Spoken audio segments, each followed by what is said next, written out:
presented our program the right way. And the reason why he did, because he was raised by a good man. And so I was watching the council meeting Tuesday, and Councilman Smith did something I didn't realize, that he's been working on something for 20 years. And he's going to tell you some history on some things that have happened and transpired here in Flower Bluff. And he had the opportunity to do something really, really special for his great-grandfather. And it really spoke to me, and I wanted him to tell you that story, kind of that process, and then talk to you about serving, about what it means to be able to serve your community. And I know we have great leaders in this room, and if you get the opportunity in your lifetime to be able to give back and serve, just the rewards that come from that. So I want you to get a little taste of what that is. Okay, so big round of applause for Councilman Smith. Well, good morning, Hornets on there with it. It's been a while. I got the tour of the facility back in Matt's day on there. I graduated from Flower Bluff in 1970 with it. So that's 53 years ago, and I can't tell you how much it's changed. This was the junior high back then with it. And in 70, we moved across the road to the high school. That was the first time that our class had air conditioning.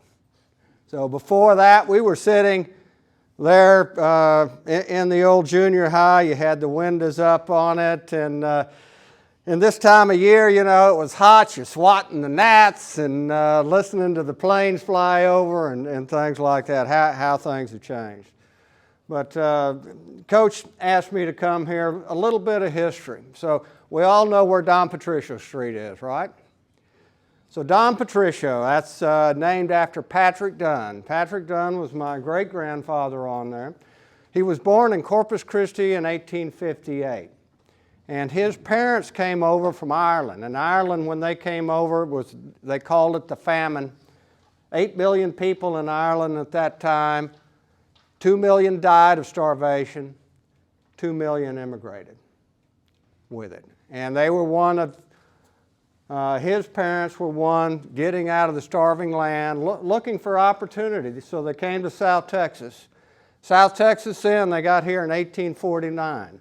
They had the last Indian raid that occurred just before they got there. There was a letter sent to San Antonio. You've got to do something about these marauding Indians. They're killing our settlers. That is the environment that they came to. So Patrick was born a few years later in 1858 on there. The Civil War comes around. We don't teach that much in history these days, but that started in 1861. And for Corpus Christi, it was devastating. So how long did it take to get to San Antonio in 1861? It took about 5 days. You're traveling 20 miles an hour on there. Most of your commerce was by boat. They'd come from Galveston or they'd come from New Orleans. And the Union came and blockaded the coast on there. So they cut all communication off. The town was cut off. If you didn't buy it, shoot it, or grow it, you didn't eat it.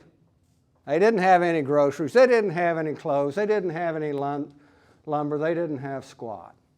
Patrick's a young boy. His dad, 1863, dies. Yellow fever epidemic. So back in those times that people died all the time by these epidemics. And he actually caught yellow fever down in the valley on there and died. So Patrick, he had 2 sisters and 2 brothers with it. His mom, Catherine, sitting there in a starving city. No help on there. The Union was blockading with it. They'd actually taken over Port Aransas. They'd come over in skiffs and they'd raid Corpus Christi. So because it was a Confederate town. And they'd go in there and they'd steal stuff out of the homes and stuff. And one of the old family lore was they broke into the house, and in this starving community they had a little bit of money, got in, took some furniture, got under the beds and took it. That's Patrick. He's 5 years old at that time. His mom got the kids. You got to do something. There was no public school. Back in the 80s, public school did not exist on there. The community had to take care of each other. She wanted her kids to have a bit of education. She wanted to have a little food. So she'd chop firewood and haul water to do that. She decided to haul cotton on the cotton road. And what that was is you had ox carts. They'd load cotton up coming down from the south over into Mexico. You're going through bandit country, things like that. The kids were getting old enough on there. She bought an ox cart. This is a 30-something-year-old woman that's going to go out in the brush on there, take her family in there. Why? Just to keep the family alive. That's the conditions that Patrick Dunn was brought up in.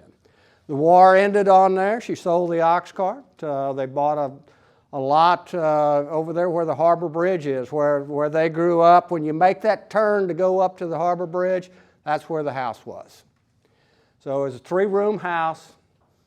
She always thought education was important on there, so she scrimped and saved and was able to educate the kids in Catholic schools. The nuns are not schools really, it's a room smaller than this and things. Very important to get education. Corpus Christi, it was after the Civil War on there. Not much law at all with it. Everybody had to take care of each other with it. It was a family. You didn't rely on the others.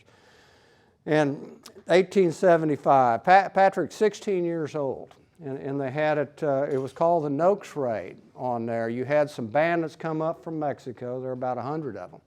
And they were pillaging. And at that point in time, South Texas, you had a lot of banditry, particularly cattle rustling on there. The Nueces Strip, it was wide open. They came up. They were robbing ranches on there. But right around where Toloso Midway is, there was a store called the Noakes Store. And they were kidnapping. They were capturing people on there. And they'd raided the store. They were burning the ranches. And the Dunn family, Patrick Dunn, there were 5 brothers that came over. So there were a lot of Dunn cousins on there with it. And one of the cousins on there, John Red Dunn, he was later a Texas Ranger. The sheriff didn't want to do anything. Oh, he was concerned about the people in the town. They were taking them out to boats in the bay and stuff because they were really concerned about these bandits coming in and burning the town on there. But the Dunns, They saddled up the horses. They got the guns. They went after them. They had a clash there. Patrick was your age. He was almost 17 years old. And he and his cousins went out there, and some other members of the town. There was one guy killed on there. They were able to have the hostages released and get going. But that's adversity. To get up, come together as a group. You've got a problem on there, and what do? You don't run away from it. You run to it. You put yourself second on there and take care of the issue. Then, as things are going, the Dunns were always hard workers on there. And it's hard to think of today, but cattle raising was your big industry out here, and you had some sheep too on it. And there were no fences, so if you had cattle, you could run them any place. Nobody cared about who owned whose land or anything else. We go in the Bluff, right? The Bluff used to be all grass, by the way, but your cattle just ran anywhere, and you branded them, and you went and got them, and land was not important. Well, at that point in time, they were starting to fence. The people that forethinking, like the Captain King, the King Ranch, Kennedy Ranch, stuff like that, they started buying up this land for nothing. When Richard King bought the original ranch on there, 14,000 acres, he paid $350 for it. So that's what they thought of land. But why buy land on there? You can run your cattle in place. But they started fencing the land off. So everybody that had cattle and no land, they're going, oh gosh, what are we going to do? And the Dunns had already started getting some cattle. So Pat Wasn't going to let that stop him. The fact that he didn't own land on there. He reached out to adversity. He made a deal on Padre Island with somebody that owned a fair amount of land on Padre Island with it. Leased the land. He bought 400 head of cattle, took his cattle over there. Now the cattle were located over around Gregory Portland. And you didn't have trucks or anything else. How did you get it there? You walked those animals around. You had to cross the Nueces River. You had to cross the Oso. 3 days later, from GP, who you guys are going to be playing your last game, took them 3 days. They got to the end of the Yorktown. They drive them across the Laguna Madre. So he gets started there. And it was a tough winter on there. And the cattle prices went down. He borrowed $3,200. People respected him. Why? Because the Dunn family was known for honesty and integrity. What they said they would do, they're going to do on there. I read one thing about the family, just an aside on that. They asked the questions, are the Dunns known to shoot? He said, well, I don't know about Pat Dunn, but he said if they say they will shoot, they are going to shoot. So this, developing that honesty, that integrity, you live by your word, you do what you say. He was able to borrow $3,200, get those 400 head of cattle. Drove them across, tough winter, a lot of the animals died on there, cattle prices went in the toilet. He's sitting there the next year. I don't have enough money to pay my interest on there, nevertheless, my note payment. Did he just go and say, oh, no, that's okay, you can have your cows back, stuff like that? No, he didn't. He went, he contracted with another rancher on there, and he said, I'll drive these 1,000 head of cattle for you to Laredo on there. This was the Coleman-Fullman Pasture Company. Did that. They paid him $1 a head. He was able to go, make his note payment on there, get by, and things like that. And it's kind of like losing a game. Bad year, what am I going to do?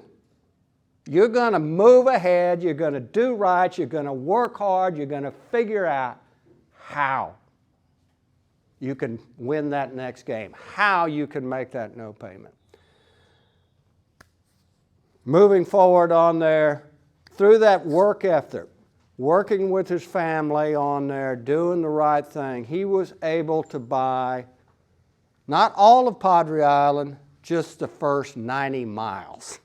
So he owned from where you go across almost to where South Padre is today. Why? Diligence, hard work, integrity. And what you all do here is a team fits right into that. Pat never put himself ahead. He always worked with it within the community. Why is it called Don Patricio Road? The word Don is a word of respect on there.